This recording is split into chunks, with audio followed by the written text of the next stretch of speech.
What's up, YouTube? My name is Vic, and I am the Brooklyn Watch Guy. If this is your first time on my channel, this channel is all about watch buying, collecting, unboxings, and reviews in the affordable range, which I define as $1,000 or less. If you're into that, I invite you to stick around, watch the video. If you make it to the end, hit that like button, subscribe, and don't forget the notification bell so you know every time I put a new video up. Folks, today we're going to be doing a watch review on this guy right here, the Citizen Rebel Pilot. If you remember, I unboxed this guy quite a while ago, actually. I've been wearing it, and I don't love it. And I'm going to share my thoughts about this guy with you. So without further delay, let's get into this review. So guys, here we have the Citizen Rebel Pilot. And like I stated in the intro, I don't love this watch. And I'm going to talk about it, but I'm not going to talk about it in the way to discourage anyone who might be thinking about picking this guy up, because it is an attractive watch. It is a conversation starter. It's just that to me it falls short in a lot of areas. So before I really dive deep into this guy, let me give you the specs. So you get a 33 millimeter by 33 millimeter case, 18 millimeter lug width. You get stainless steel construction, mineral crystal. Now this guy is not water resistant. It is only splash proof. You do get dual time zones in there. And you can see this is a time zone here, and you can set the LCD also. You can set a separate time zone. They're not slave to another. This also acts as another clock, but it runs concurrent to I believe this one here. Telling time off this guy is a little complicated to do, but it also serves as your timer. This watch does have timer, alarm, and all that other good stuff. What else? You do get a temperature display, which will be down here. You do have to press this button here in order to get to the temperature display. And you do get a backlight. Very disappointing backlight. It is F91W bad. Look, this guy is. I wanted to love this watch. I really gave it a chance, but it's just, I don't know, man. Citizen could have did so much better with this guy. To me, I just think they they dropped the ball. First of all, the setup on this guy is not very simple. As you can see, there's no crown or anything to set these, so it's all digital. And one, to start, you don't get a physical manual with this guy. You get you have to download the manual from the Citizen app. You have to download the app and download the manual, and then you have to scroll through and find the settings and all. It's a bit annoying, to be honest with you. To be quite honest with you, very annoying to do. And then the setup is just overly complicated. It should be more simple than what it is. The backlight, I stated, the backlight, horrible. If you want to get to your different modes, it's this button here. But this screen, I don't know how well it shows in the camera. That screen is very hard to see, even in regular light, in optimal light conditions, very hard to see. The watch itself is very small, so setting it up and pressing these buttons and trying to set it up properly and trying to see what you're doing, it's a bit of a pain in the ass. So it's not the easiest watch in the world to set up. The temperature, you can only use Celsius. Now, if you live in Europe or anywhere else overseas where that's the scale that you use, that's great. But I'm in the United States. We use Fahrenheit. So for me, the Celsius scale, I would have to do some math in order to be able to convert that. 9 times out of 10, you don't have that kind of time, or you're not going to compute that right away in your head. So, for anybody in my part of the world, that's useless. So, you can't change it over. Why? I don't know. They should have gave you the ability to set that, change it up. The watch is comfortable to wear. I will say that. Very comfortable to wear. It's very light. The bracelet on it is actually really nice. Feels good. They use the same style. If you're familiar with Casio watches, it's the same style where you flip up this piece here and you slide it up and you get it to where you want. So it is a comfortable bracelet. I wouldn't, honestly, I wouldn't change it. It's not like a complete piece. It's not attached to the case. You can switch it out if you want to. I wouldn't do it. I think it looks fine the way it is. Like I said, the LCD screen, very small, very hard to read. Even the analog clock is very small, very hard to read.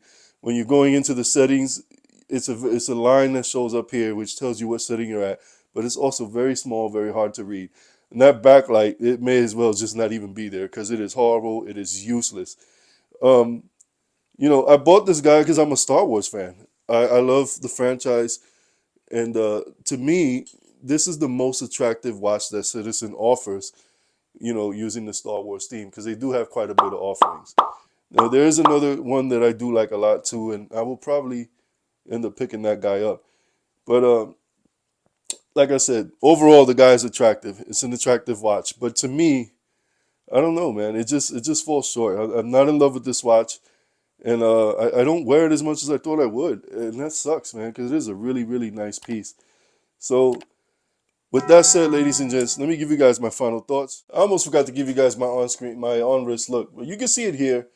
It is not a big watch at all, very small. And that's what makes it a little cumbersome to operate and to set up. It's just too small. It's hard for you to see what you're doing.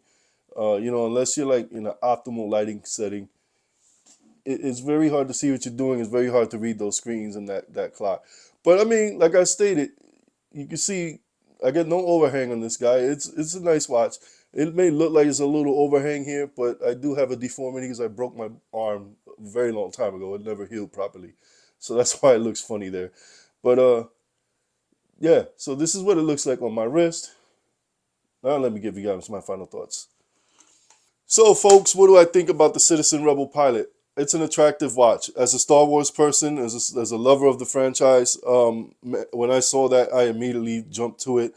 It was a watch that I wanted for a while, and I waited because it's also very expensive. It's not a very cheap watch to get, and I believe that for what it is, it's a little overpriced. I know Citizen, you're getting a good watch from Citizen, but they have some other watches with this that are Star Wars themed that I feel probably offer you more. They're more tools because to me, a watch is a tool, right? This guy is not. It's not a tool. I think it's a tool. It falls short. It falls short in a lot of things. This is more of a novelty. To me, the Citizen Rebel Pilot is more of a novelty watch. They have other watches with the Star Wars branding that I believe are better watches that will suit you better, that will serve you better. And I've been looking at some of those. These guys brand new are over $300, about 320, 340, depending. They range in that area. And I know there's like three or four different designs for them. I just think that's too much money for what you get. And if actually just having a Star Wars watch means that much to you, hey, I'm not gonna knock you for it because I paid it. I actually got this guy on sale, so I didn't pay that much for it, but I still paid more than I would have loved to pay for a watch like this, especially when you can get a better Casio watch for far less money. You could probably buy 10 of them for what I paid for this guy. So I don't think it's a horrible watch. I just think that as a tool, is not. I see it more as a novelty item. I do believe that if you go with another watch from Citizen with Star Wars branding, I think you'll do better. Not to say don't buy this guy. If you like the watch, obviously do what you want to do. I'm never going to tell somebody not to buy anything or what to do with their money. I'm just here to give you my recommendations, my advice, my experience on wearing the piece. Ultimately, you do what you want to do. You buy what you want to buy. That's what you should always do. I just think you could do better. Um, like I said, I want to love this watch because it is a really attractive watch. But I actually use my watches for what they're meant to be used for. So, and I just can't do that with this guy. So it doesn't get a lot of wrist time for me. And, you know, I don't see it staying in my collection, much longer actually. And truth is that by the time this video releases, it may be gone. But, look, if you want the watch, I'm not going to say yes or no. I think this one's an in-betweener for me. I don't think I've ever had one on the channel where I said, stay away or buy it. I've never had an in betweener, but this is an in betweener for me. If you want a Star Wars watch, well, this is definitely the most attractive one. But I do think Citizen does offer better watches with the Star Wars branding on them, and you should probably look at some of those too. But with that said, ladies and gents, I'm going to conclude this one. This one's a pretty quick review because I did the unboxing and I gave a lot about it on the unboxing, so I didn't want to go too much on this one. But with that said, I will see you on my next video. Peace. Hey YouTube, it's Vic, the Brooklyn Watch Guy. Got any questions or suggestions for content? Well, scan this QR code, send me an email. Maybe you see your idea come up, or I'll answer your question on a video. Thank you for watching.